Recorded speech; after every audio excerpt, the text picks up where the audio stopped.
Turning to now with more on the Cambodian elections is journalist Joel Brinkley. He's the visiting professional in residence at Stanford University's Department of Communication and author of Cambodia's Curse, The Modern History of a Troubled Land.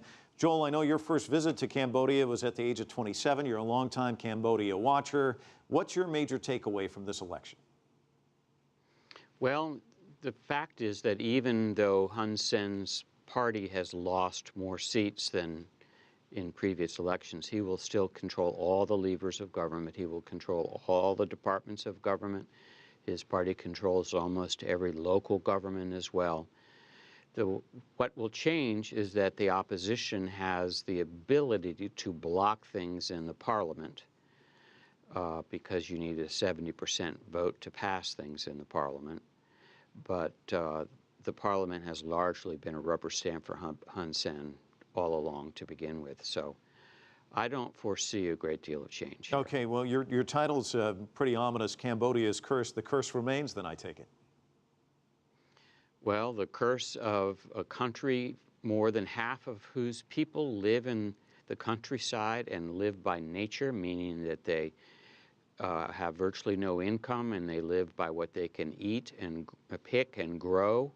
And they live in houses they've built from trees and palm leaves. I've spent a great deal of time in the countryside of Cambodia, and very little has changed there in hundreds of years.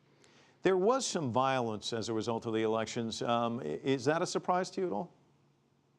No, not at all. Usually most of these elections are decided before they go to the polls. The Cambodian People's Party both bribes and threatens people around the country to vote for the CPP.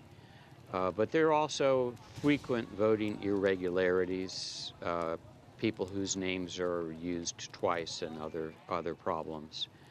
And this time the opposition has joined forces into one party, the Cambodian National Rescue Party. And so they've been more assertive this time than they have in the past because they've got one single party that ran against Hun Sen. That has not happened before. Joel, for a guy who's been over there, who spent time there, the number of people suffering from post-traumatic stress disorder in that country is just staggering. Can you give us kind of a thumbnail sketch of the people living in that country, what they're up against, and what you think it would take to turn things around? Well, PTSD is rampant. More than half of the people who have survived the Khmer Rouge regime suffer from PTSD. They are not productive, they're not very social. What would take to turn this country around is to have a thriving free enterprise system that allowed wealth to accrue so that the country could hire psychiatrists to treat these people. There are only 20-some psychiatrists in the entire country, and most of them are in hospitals handing out pills. So the country has to be turned around into a democratic free enterprise system to create wealth, to create the medical conditions that can treat these people. Because Cambodia is the only place where it's been shown that the symptoms of PTSD are actually being passed to a second generation.